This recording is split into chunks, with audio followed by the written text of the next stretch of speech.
What's up, y'all? Welcome back to Good Game Reviews. Here to do another game review. And in the third day with round five, the 159 overall pick, the Patriots select Justin Rohrwasser, kicker out of Marshall. This is a big guy. He's 6'3", 230. Has a really thick frame. Quite unusual to see on a kicker who looks like him, who's built like him, but um, you look at the legs, just real beefy legs, and they're strong. They are strong. Um, as far as finding tape on them, there was an interesting video that I came across.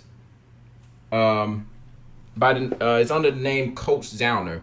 Now, Coach Zauner held a 2020 senior combine kind of skill um, drill thing that he did, and in this video it showcases the kicker, and it focuses on Justin Rohrwasser, and it shows his hang time, his ability to make field goals at certain distances. And one thing that stood out to me was how he absolutely drilled this 64-yarder. I mean, it was like near the end of the video, and he just it barely squeaks in, but he makes it. And like, at least according to the video, he was the best there at that facility where they was holding that those drills. Man, it's, you talk about a guy who went under the radar. I did not hear anything about this guy until I pulled up my phone, leaving my job, looking down at the draft picks, and I see the first name I see, trying to catch myself up, is this guy, Justin Rohrwasser. I'm like, who is this guy?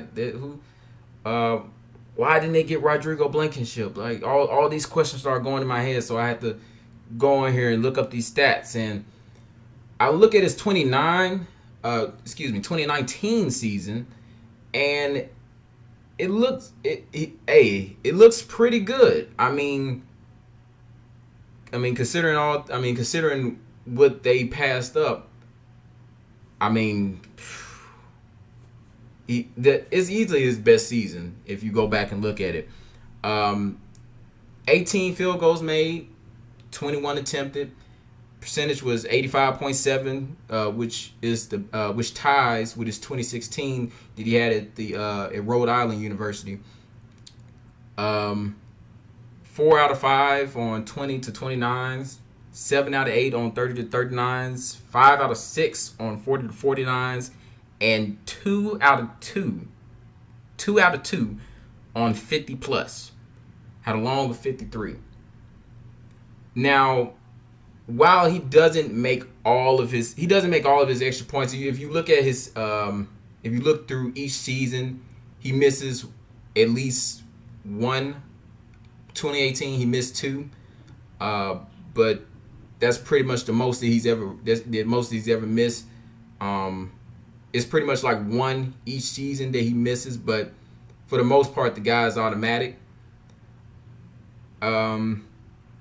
So as far as like what we have now, which is really nothing, bringing this guy in, considering that he slipped under the radar and nobody was really mentioning him, nobody was really looking for kickers in the first place, to be honest. But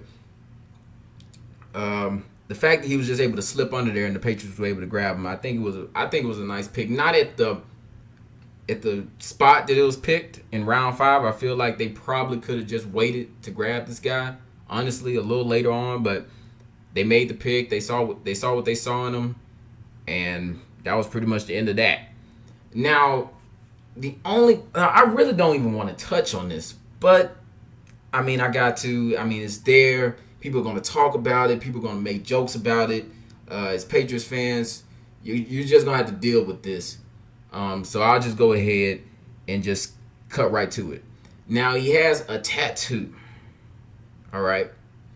Now, according to what they're saying, the tattoo represents a group called the 3 Percenters, which is a far right group, which pretty much focuses on, just rights of the people and gun rights and things like that. But being that it's far right, it does get a lot of a lot of eyes on it and a lot of heavy criticism.